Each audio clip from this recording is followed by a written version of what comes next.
All right, well, that's our key.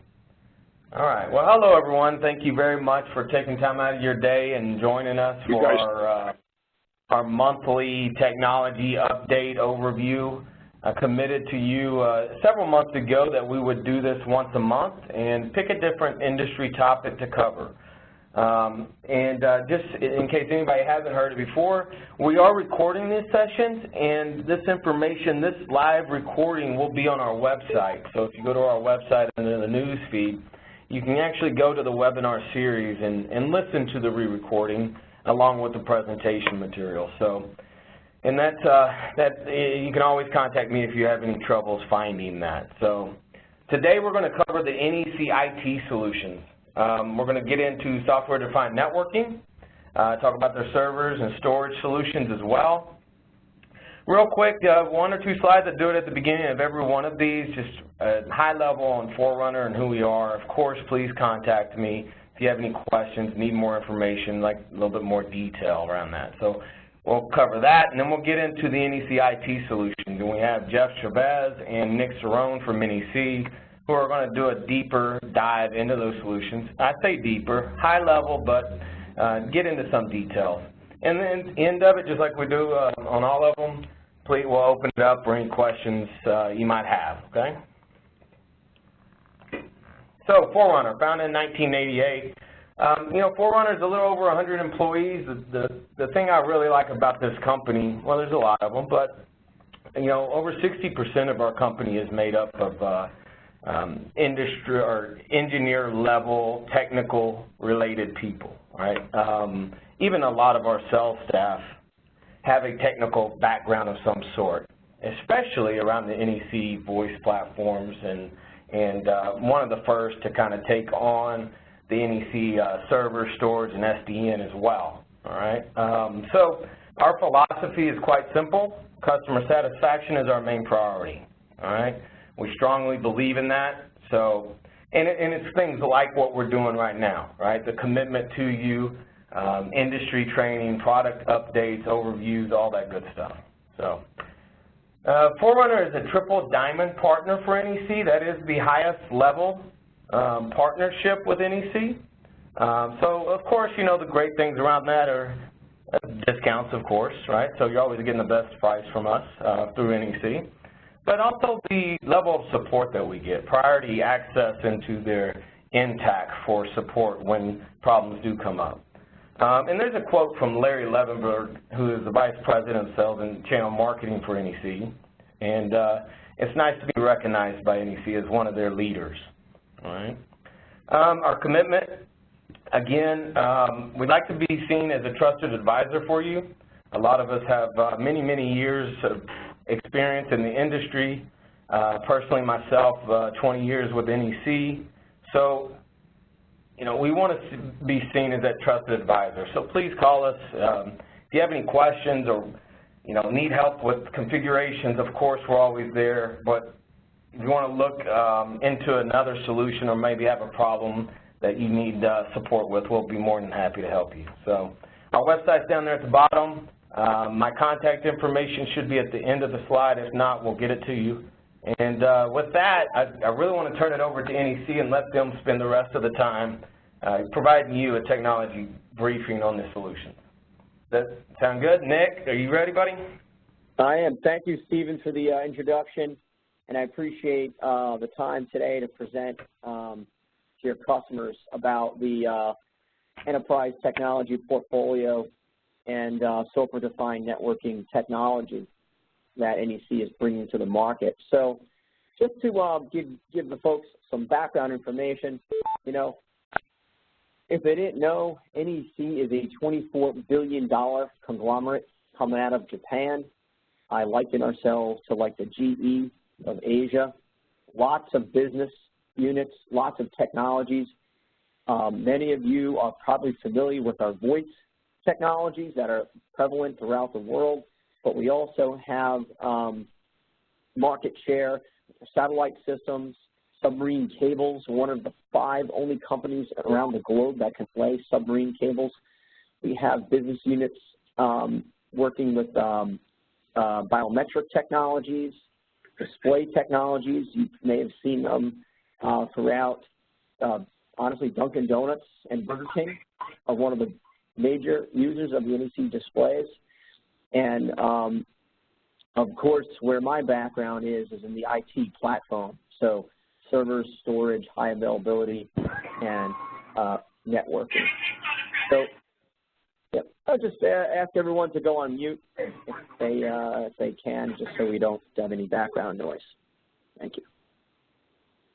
So we are truly an engineering-focused company, 100,000 employees, 65,000 patents. So we're very proud of our rich engineering history. We've been in business for over 116 years, so we are one of the great stable companies that you can do business with today. And pulling from that experience, we've developed what we call solutions for society. So we've integrated our technologies and we've catered them to build solutions for manufacturing organizations, hospitality. We have great solutions for healthcare, not only including the IT portfolio and voice, but telemedicine and nurse call and paging, records management. So solutions that meet the requirements and emerging needs of each vertical out there. So another great one, education, public sector, security, surveillance, lots of really cool technologies in each of these verticals. So keep that in mind as you are out there and could think a lot more of NEC.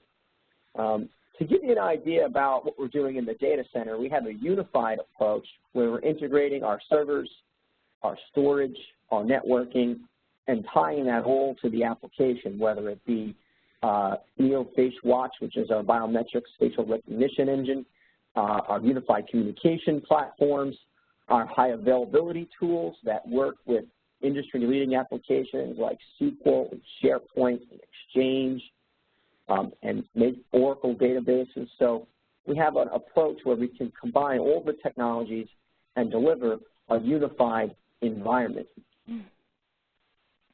And on top of that, we've integrated our solutions to create a more unified approach for the solution that you're looking for. So, for example, if you're looking for a virtualization or you're looking to consolidate your servers, we have a solution there because we integrated with VMware. Not only do we have stacks within our portfolio, but extending out to the ecosystem. So, for example, backup as a service. So providing the NEC infrastructure tied with companies like Veeam and Commvault. Archiving, working with Net Backup or NTP or disaster recovery using our Express servers and our high availability software. So we can tie all of that and deliver true infrastructure as a service.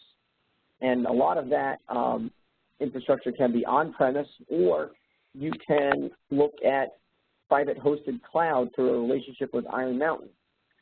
So lots of solutions, also SAP HANA, help desk, technology escrow. So a lot of solutions that you might be looking for in the data center. You can get all from within NEC. Give you a snapshot of the portfolio itself. We have 4 lines of servers. So your typical general purpose rack server, 1 and 2U, Intel-based system, pretty generic, but does have some unique features. We'll talk about that a little later. Then we have a very unique platform called the fault-tolerant server. That's 2 servers that are independent but function and are managed as one with a single operating system and single application license. So great for mission-critical applications that have 0 downtime requirements. That's our FT. We have our enterprise server, which is what's in the top left corner. That's our CX, and that's built with Intel E7 processors that have scalable CPU power and scalable memory. So we're looking at applications like CRM or SAP HANA. And then we have our scalable modular DX server. That's a 3U chassis. That's the one in the middle of your screen. 3U chassis with 44 microservers in that for very distributed processing and distributed workloads. Data analytics engines are great to work with that platform. So a very unique and a very wide line of servers. And then storage, again, we have two platforms. We have our production SAN or block storage system called the M Series. And then we have a backup and archive platform called the HydroStore, which has inline deduplication and compression. So a really unique story there. And then Jeff Chavez is going to talk to us about our SDN technology. We're leading the front in open networking, working with companies like Dell and Microsoft, leveraging NEC's programmable flow controller. And then software tools like Express Cluster, delivering mission-critical disaster recovery over a LAN or WAN to a remote data center. So that's a high-level overview of the stack. Again, talking a little bit more about the enterprise server. What you really need to know here is this for big VMware consolidations, enterprise-class applications, CRM systems, folks looking to move in from SAP into SAP HANA. Have a very unique server that has lots of processing power, but think about this. As you consolidate your infrastructure onto fewer and fewer hardware, that hardware needs to be able to operate with a higher level of resiliency. So with this box, we are one of the only companies out there to produce a server like this that allows you to hot swap memory, hot swap and replace I/O cards, has built-in redundancies like service processors and clocks. So internally, that box can continue to run in the event of some type of component failure. So really great enterprise class servers, comes out of our rich history in supercomputing. Next is our scalable modular called the DX platform. This is great for distributed workloads, anyone building data analytic engines. There's a big shift in the market called Internet of Things, where we're leveraging all these sensors, pulling all this data to a central repository, and then running regressions on it. This is the ultimate box for that technology. Again, we have leading in this space as well. We have the only 3U chassis that can operate on the Intel XD processor with 16 40-gig ports coming out of the back. So lots of bandwidth, lots of throughput, and we have a great relationship with Hortonworks for those of you running Hadoop clusters in the background. So really good box there. And then even on the entry level, taking all that enterprise technology and delivering it to a typical 1 and 2U rack server or a slim tower system, great for your everyday compute. What we do differently here, as well as with our other platforms, is we operate natively up to 104 degrees Fahrenheit. So what that translates into is extreme energy savings. You don't need to run your data center as cool as you are doing it today if you can leverage some of the NEC technologies. These boxes run a lot hotter, and we have a whole case study and a testimonial that talks about how we're able to achieve that technology. So again, a little bit more on the slim tower. This uses liquid cooling technology, so it's super quiet, runs super cool, and you can deploy these systems in a semi-dirty environment, so back of a warehouse, into a school closet, maybe in a food truck, you know, something, or retail application. Very resilient, very quiet, has a very high heat tolerance. In fact, this system that launched now in the new generation is supporting up to 118 degrees Fahrenheit operating temperatures. So great semi-rugged slim tower. And this is using the Intel E3 chips. So you can run VMware, Windows 2012, Red Hat, CentOS, FreeBSD.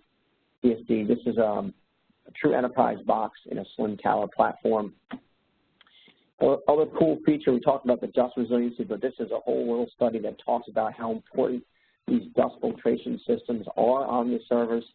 So a lot more longevity that you can achieve with these boxes. If you've ever been to a 7-Eleven, we're proud to talk about our relationship there, and every 7-Eleven store has one of these slim tower servers in it. And we have a case study that talks about how and why they chose NEC's slim tower for their retail stores. FT, the only box to deliver 5 nines of high availability right from the get-go. Think about 2 server modules that can function independently, yet operate in lockstep and are managed as a single server. So if you peel the bezel off, you'll see what you see there is 2 nodes. One node can run as the other is pulled out at any split second with 0 interruptions. This is a great solution for folks looking to deploy mission-critical applications, maybe SQL, mission-critical voicemail, any type of CRM tools that cannot go down, maybe for compliance reasons. We have a great following in the manufacturing industry. Think about an assembly line. If there's a failure, what the costs of downtime are. In the event that a system goes down, you have to stop those that production line. Some of those penalties are into the millions of dollars per minute. So this is the ultimate solution to address those requirements. Just a quick overview. This is what the architecture looks like. Conventional Xeon Intel system up top. This is what the FT looks like on the bottom. Basically 2 servers, but the secret sauce is the Gemini engine. That's our fault detection and fault isolation technology. And don't just think if a component fails or pulling a node offline. That's not what happens. All those subsystems share resources across the 2. So in the event that you lose a CPU on one of the systems, the other CPU on the additional system is going to continue to operate with no degraded performance. So that allows, the engine allows us to isolate the faults and aggregate the resources across the entire server. So multiple components need to fail before we actually take a node offline. Even if a component fails with a single node left, that system will continue to run in a degraded state, but it will continue to operate. So really unique technology, and we have a lot more information on that. Think about deploying this in a small retail or a small location that doesn't have a full IT staff. On the left is your typical VMware high availability deployment, multiple ESX hosts, multiple servers with a shared storage array, so you can so your applications are made highly available. All of that can be consolidated into a single FT, because all the HA features are done in the back end. So huge cost savings in infrastructure, huge cost savings in license and management complexity. And we have a great license comparison just on the VMware costs alone, going from enterprise licenses down to standard licenses and reducing the amount of CPUs. They have 2 host requirement to a single host on an FT. So huge cost savings on licensing in addition to the management. Then if you're looking at disaster recovery, continuity of operations, you want to cluster your environment to the cloud, to a DR site. In the event of a full data center failure, you have an Express Cluster, which is a very simple tool, runs like an agent on your OS, and does all the compression, replication, heartbeat, manages the failover of services from one site to the other, and the resynchronization and fail back. All that in a single tool that's completely hardware agnostic. So great technology, integrates VMware, AVST, SQL, and we have an integration with IPv for media entertainment folks. Looking to see who's using some of these technologies. Our federal government is using it to protect their SQL databases, access control systems. So great use case, great customer base who are looking for a true, reliable solution. Backup and archiving.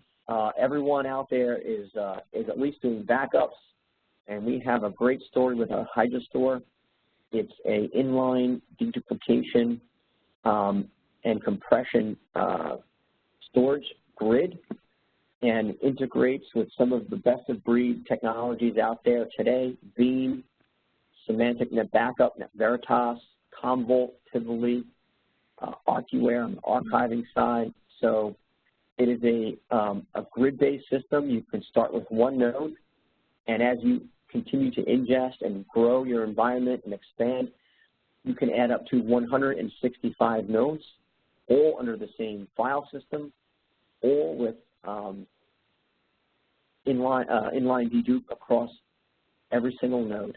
So the same bit of data you stored on day one with node 1 could be deduplicated across node 30, 6-7 years down the line. So this is a true scale-out grid-based system, and it's great for folks looking to move data off-site very efficiently and very quickly for DR. So you could set up a HydroStore at your local site and put it at a DR site. If you don't have a DR site, maybe Iron Mountain is a good choice for that. And the two systems will replicate deduplicated and compressed blocks across the wire, so extremely efficient. And we're seeing out in the field at least a 20-to-1 data reduction using this technology. So great story for HydroStore. And here's a little background of how we're able to achieve the growth. We're using what we call a community of nodes to build out your grid. Each node has storage and compute power. And as you add nodes, you're not only adding capacity, but you're adding compute performance. And what's even better is you can add up to 3 generations of hardware in the same grid. So 2 years from now, you want to add nodes, you can add those nodes into the grid. 4 years from now, you want to add more those generation, more nodes can enter the grid. This is all done non-destructively. The system automatically load balances and redistributes the data across all the nodes. And then when it's time to retire that aging hardware, that's 5, 6, 7 years old, you can non-destructively remove that and eject it from the grid. So a really awesome platform. This one was developed actually in NEC's Princeton laboratories here in New Jersey. So, and then our block storage. This is, again, a lot of customers are all having centralized storage. We have a great technology called the M series, extremely cost efficient, has all the enterprise features that you're seeing in the market today, like SSDs and cache augmentation to SSD, automated storage tiering, thin provisioning, and made hard drives spin down to conserve power, data at rest encryption. So all those enterprise class features at a very, very economical price. You start the platforms, actually there's 4 platforms, 110, 310, 510, and flagship 710. All the features are available across the board, so the enterprise class features that you want in the 710 are available in the entry 110, and all the hard drive prices, enclosure prices are all the same. So a really, really great platform for folks looking for true enterprise class storage at an entry level or mid-tier budget. So great product is our M series, and we can talk on lots of slides to talk about that. But integrations, what's key is there's a lot of integrations with VMware and Hyper-V, so you can manage these systems from your ESX host very efficiently. So great story for M-Series. So what's really key in going to market and creating solutions that folks want to buy is acknowledging that there's a lot of non-NEC technologies out there that are great, and we integrated really well with some of these best-of-breed vendors. So we see a lot on the voice side of NECs with AVST and DVS Analytics, but and you may be very familiar with some of these brands, but in the security world, companies like Linnell, AMAT, Milestone, Genetec, we partnered and integrated our technology to create solutions with them. We talked about it on the backup, Veeam, Veritas, Commvault, our CRM tools and solutions built on SAP HANA, partnering with Red Hat and Iron Mountain to deliver that as a service in a secure facility, and we'll talk a little bit about Iron Mountain. And then for folks in the media and entertainment space, working with companies like QStar and Tiger Technologies, you know, so a great solution portfolio addressing all those, what we talked about very early on, solutions for society, and there's a lot more vendors than what you see here, but this is really a very good snapshot. And of course, what we're going to talk about in the next few slides is our SDN, our open networking technology, and we're very proud of the ecosystem we've built there. And you can see big players like Microsoft, Dell, Red Hat, and Palo Alto. So a really great story for open networking that is designed to drastically reduce your costs, and we're going to hear more from Jeff on that. And just to give you a little sample of what an NEC environment could look like, we have a U.S. government customer.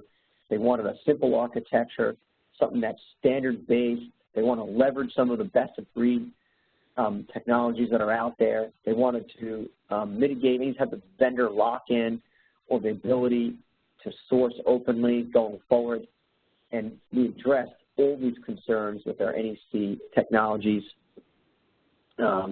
We are manufactured here in the United States, supported here in the United States, so we're TSA compliant.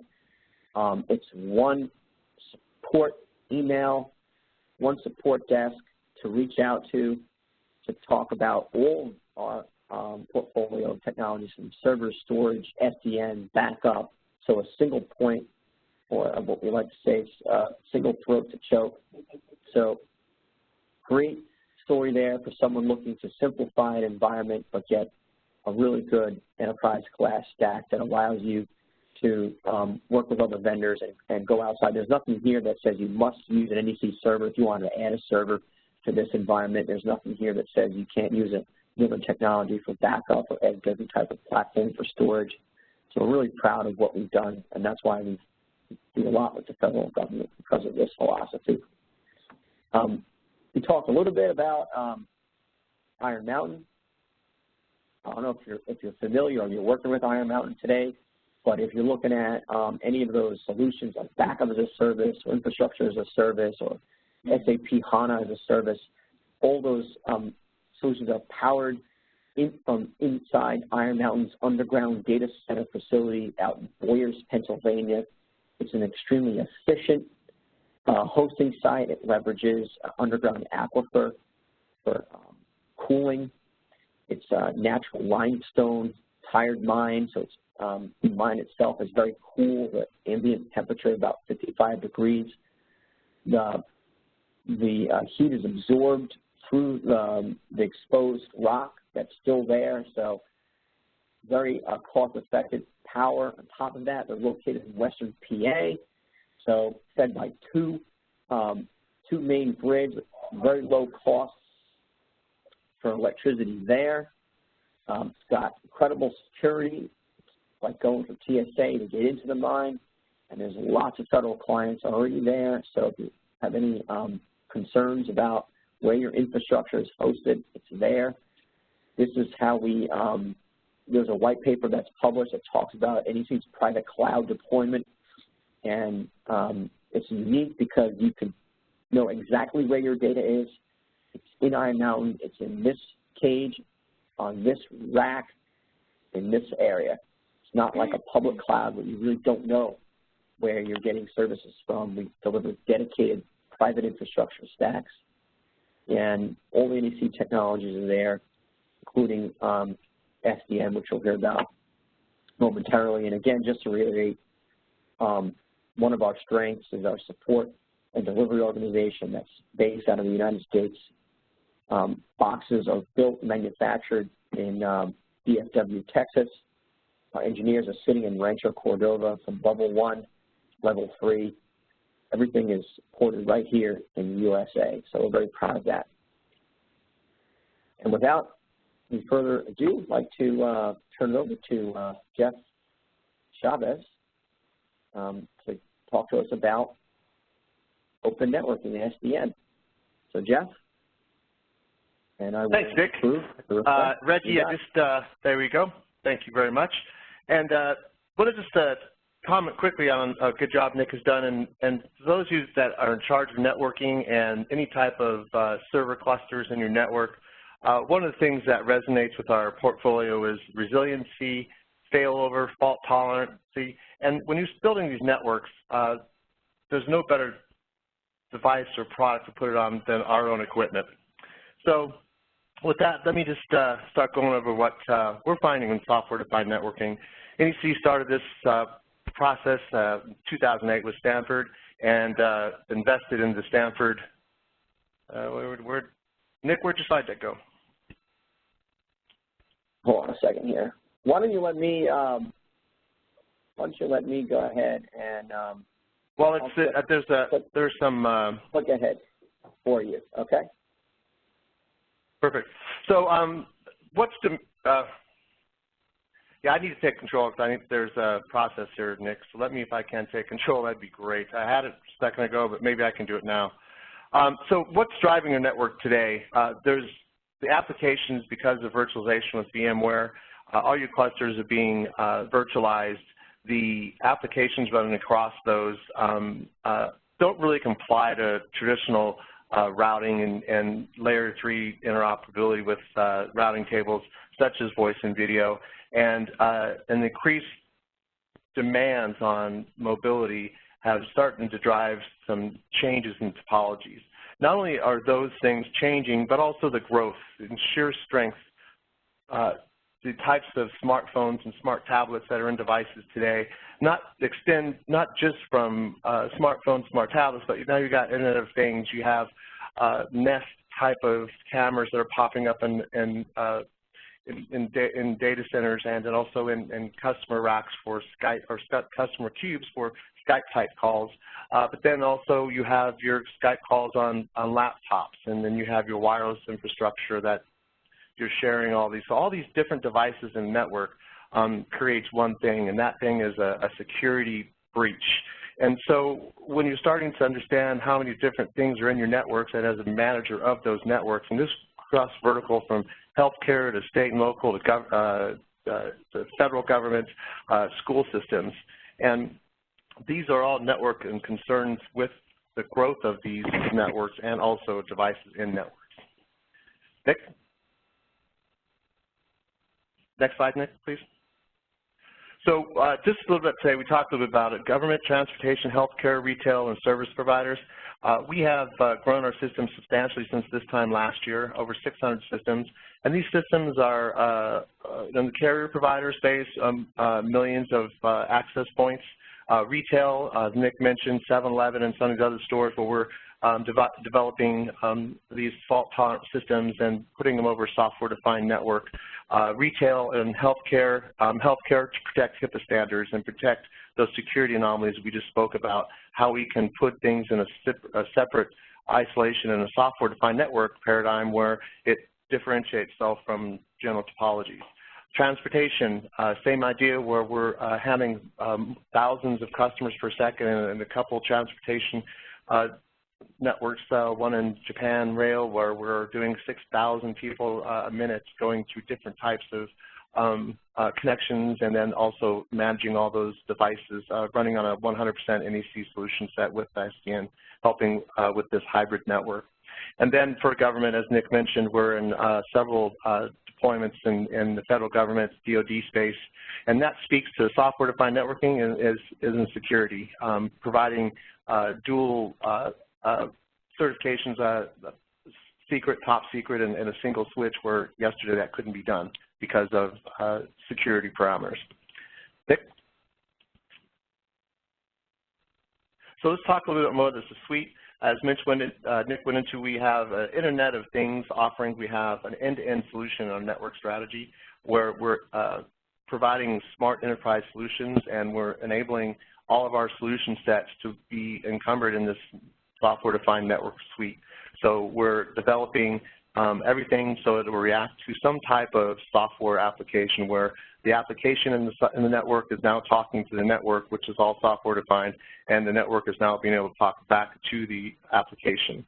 So we have a relationship here that now when you have an influx of all these BYOD devices, we put them in what's called a virtual tenant network connection, which we'll talk about in a little bit. But that is the secret sauce for the whole entire software-defined network paradigm, where we shove the traffic with specific MAC addresses in your network, whether it's IP range or MAC address. We can isolate those devices within the network from BYOD devices or Internet of Things type devices so that you can wrap them in a secure silo, and those things will be able to independently maintain the security, but also hold the prioritization and also class of service for those calls or those video streams or whatever that application is. Nick? So the controller itself, we talk about some of the network parameters or matrix we're measured on. So performance, we've added a couple of different switches to our portfolio, but we've integrated with partners, as Nick mentioned, our ecosystem with Dell, HP, Stream, and a couple of different network providers. That gives us a flavor of 1 gig PoE, Power Ethernet for some of those, our voice products for our voice over IP platform, wireless type of apps as well, but then scales from 10 gig to 40 gig and 100 gig. And this network, from an end-to-end perspective, not only does it run on fault-tolerant servers, backup and archive storage, but it also now includes 100 gig fabrics so that we can get that data where it needs to go. Then security, because of a multi-tenancy, when we have separate virtual tenant network connections are all isolated from each other, we can provide a secure situation where each traffic load is on a specific VPN, in a healthcare where we might have HIPAA traffic, where we have data containing customer information. We can put that all in a siloed connection, independent from your wireless infrastructure, independent from your guest access, independent from that network where we could have breaches. And so we'll talk more about how filters are set up. So doctors walking through that same network with a smart device that we've loaded up the MAC address for that device can go through different hierarchical changes in the network, whether it's first floor, third floor, fourth floor. That doctor with that is carrying that MAC address has access to all those HIPAA records. Same thing with EKG systems. As they start bouncing through the different layers of the network, they maintain the same policy and same network prioritization within that VPN. You don't have to have multiple hops, and each hop has their each independent policy. So we're enabling a network that's much more easier to handle, and it's set up for software-defined networking. On security, going back to the how we do this, we set up service chaining. That service chaining is allowing the doctor, as we mentioned, we set up filters for that MAC address so it can go to different areas of the network. And if they need to go to the internet, for example, we can filter all the non-known IP addresses or non-known MAC addresses. We can just have that traffic just go straight out to the internet. And this is important because as you had the doctor go out and tell Johnny's parents that Johnny's arm's okay, do you want to go see Johnny? parents have smartphones, they have iPads, they go into that network and they're crossing, this is where the breach often happens, where you don't, the traditional networks can't manage that network because they don't know what to do with that IP address or that MAC address. We simply just wrap that in a bundle, shoot it off the internet only, and they can go and see the customer without having any type of traffic interference. From a manageability, we have multi-layer virtualization, meaning that those virtual tenant networks, you can have up to 640,000 of those things in a network, which is a large-scale network, and each one of those could be a separate one. So for our state and local folks, we could have one VTN going out to the municipal side. We can have one going out to more or less the PUC. We can have another one going out to the police department, the mayor's office, and each VTN has its own set of prioritization and quality of service. They're all independent of each other, and we can set it up that way, or you can have one VTN using the construct of a VTN to connect all those departments as well. So scalability, like I mentioned, we can, in a federated model, we can go up to 10,000 switches, 640,000 VLANs, 19 million endpoints, or we can go up to 10 servers and a voice system. That same construct of the engineering behind our controller, it can scale from small, medium business, state and local, hospital, and then go up to run a carrier. So it's the same technology, and largely what we've done, we've taken carrier expectations or networking and brought it down to a small and medium business to take advantage of the same security and the same parameters behind software-defined networking that the carrier enjoys, but you can also enjoy. The availability, it's a cluster controller running our fault-tolerant server or some of our other different types of servers in our portfolio. But we have clustering in that, and that clustering has millisecond or nanosecond failover. It mirrors, so it knows every single packet within the network. And because of that, if we lose those controllers or a controller, the network still runs. All the flows within the network still runs. Today, if you lose the traditional core router, your network is down, but not with our technology and our way we look at software-defined networking. If we lose the core, the network still sustains, and then when that core resiliency that pops back in and the network comes back up at the core, then it will update its ongoing packets and flows to where they need to go if there's an issue there. So highly available, and with those non-networks we'll show you in a moment that are non-SD enabled, we have a connection that basically is a VLAN. We bolt on that the traditional topology, like say a Cisco core router, we can go at the core, attach that software-defined networking with a VLAN basically, and then everything from that core out is open flow. Nick? I want to just bounce off. I've gone through some things pretty technical, but is there any questions so far? Okay. So this is actually the virtual tenant network, and to your left you'll see the construct of it is a vRouter, a vBridge, and a vExternal. And looking down at the bottom here, there's a physical configuration. This green box that's here, this is the basically MCLAG or VTN connection that we have into the network. And some of the possibilities, you have firewalls, you have some type of load balancer, you have our NEC servers or NEC switches, and you can have a load balancer in this, but as you'll see, these different policies that we have, policy A, B, C, and D, it's policy segmentation. And this makes it a lot easier to manage because now if you upload an IP range again of BYOD devices or IoT devices, servers and storage, HIPAA servers, you can easily put them inside a construct of a VTN, and those would be siloed from the network, as we mentioned before. So it provides better security and location-free, meaning that any server within that VTN can be moved back and forth in between the different server clusters, not have to worry about another IP scheme, not have to worry about another subnet, no VLAN retagging, no VLAN pruning. It just simply is a move, add, change within that VTN. So it's very nice. So this policy could be from a HIPAA standard, it could be a voice, it could be anything from a video stream. So these different policies maintain different qualities of service and different policy settings for prioritization, or they can all be the same. That's the ease of management for this network. Next.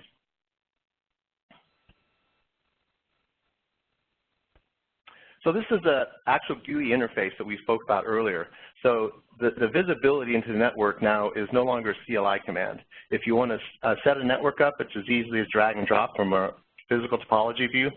This is an easy drag and drop menu item. Once you're in the configuration mode, these are just different constructs of how to attach. For example, if you were dragging a server and you want to attach it to this, the V router, this V bridge, you just drag it down, highlight to, click on this little connector map icon, and it simply bolts up the VTN between it and also tags a VLAN port to it. The controller does everything automatically. Once you've set this up, this is kind of a sandbox. You can bring on new applications and see if there's any errors that run within the network. Once you feel that you're satisfied, you hit save, and then it goes into your logical topology view. So here's the V router, and it's connecting multiple V bridges up. And these V bridges could be anything from just, again, going back to a different department, State Department, or from a federal perspective, a top secret and secret bridge, or you can talk about HIPAA standards, having a HIPAA server here, and then the rest of your network.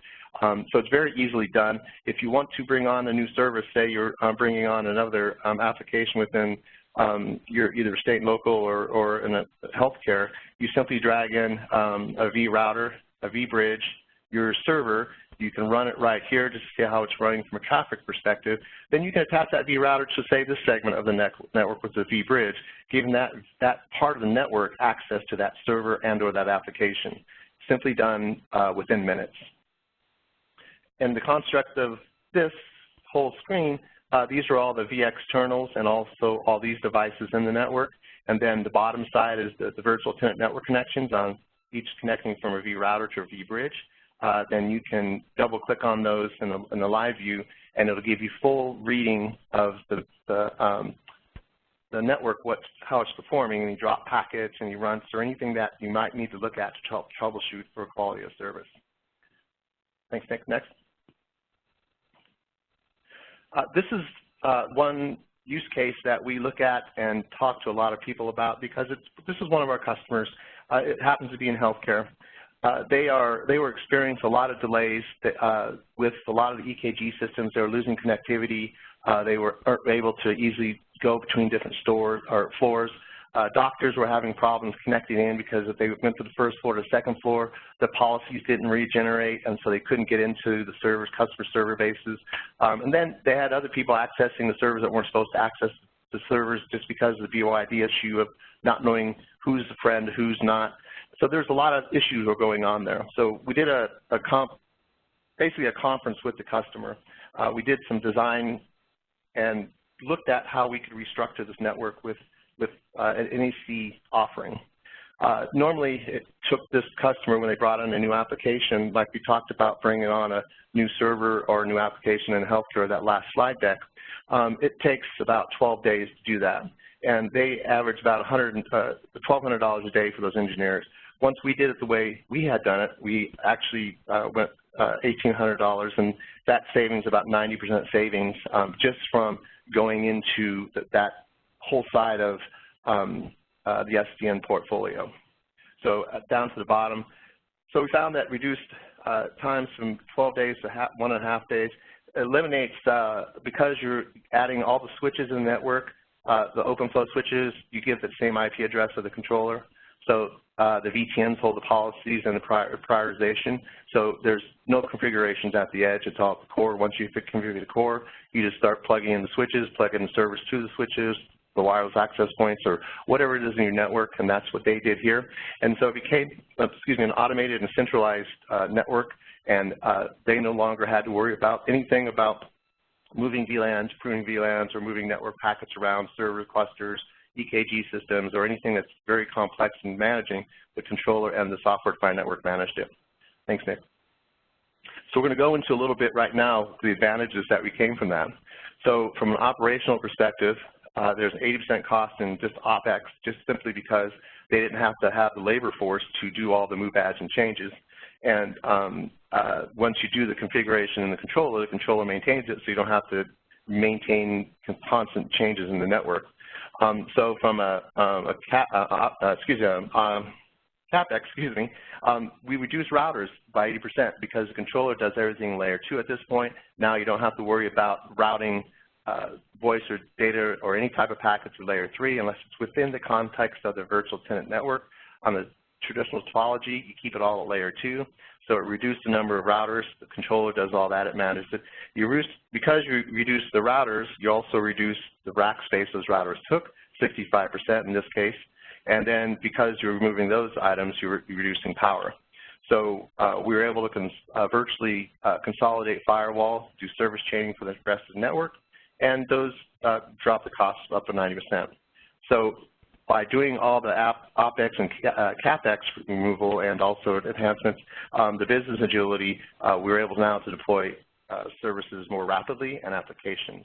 And we have another solution set we can talk about in another presentation on how we can automate the cyber attack anomalies and shut down ports and or restore traffic into honeypot. So that helps with the business agility. And then not only just from the software-defined networking, but just from our technology, the fault-tolerant servers, we're able to reduce recovery time from minutes to seconds. And all this put together and wrapped in a bundle, we virtualize the entire network to match the virtualization of the applications. And everything that within it is visible now from a GUI versus a CLI interface. So these, all these experiences right here is if you're looking at this presentation today and you're saying, wow, can I get rid of some of my routers? Would that help me out? Yes. Could I reduce some of my power and save cooling costs and electrical? Would that help reduce some of my growing operational costs? Yes. And then how nice would it be to have an automated process where I can plug in a new application and let the network handle it versus me spending hours on it. If you're looking at those types of things and you're worried about failover and you're worried about equipment failing and not having the agility to enjoy the network where today it's all fully virtualized, then get a hold of Nick and Forerunner and let them help you with the design process. That's all I have today. Thank you. All right. Thank you very much, Jeff and Nick. I really appreciate that overview. Right now, we're just going to open it up for any questions or any questions.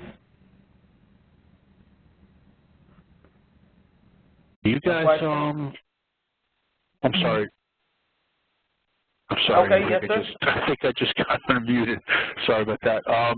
Do you guys have, when you talk about being hardware agnostic, et cetera, can the FT box run an AIX environment virtually? We have Power 720 servers that we're interested in virtualizing, if we could do that. With a really old application that runs on AIX 6.1 at the moment, and of course it doesn't play in the VMware space. Okay. Okay. I'm sorry. Who is this speaking? This is Steve from National Collectors Mint. Okay, great. Nick or Jeff, one of you want to answer that? That's a great. Thanks, Steve. That's a very good question. So you're running an AIX environment today. The hardware is aging out. It doesn't. You want to import it on a hypervisor. AIX does not support VMware. I believe you are correct on that. We have other customers that have requested. Let me get back to you on that question. Okay. And let me talk to my technical guys, and let me see if I can come up with an answer for you. And I assume you like the high availability features of the ST. That's, I guess. Yeah, that's like that a lot. That's the takeaway slide for me, is the license cost comparison on the FT versus HA, VMware HA. Yeah. Okay. Yes, I will be in touch with an answer. Thank you. Okay, thanks. Okay, great. All right. Any other questions? Okay. Well, thank you very much. We're right there at our hour, and NEC team, thank you very much again. I appreciate it. And enterprise customers, we'll pick another topic and do it again next month. All right.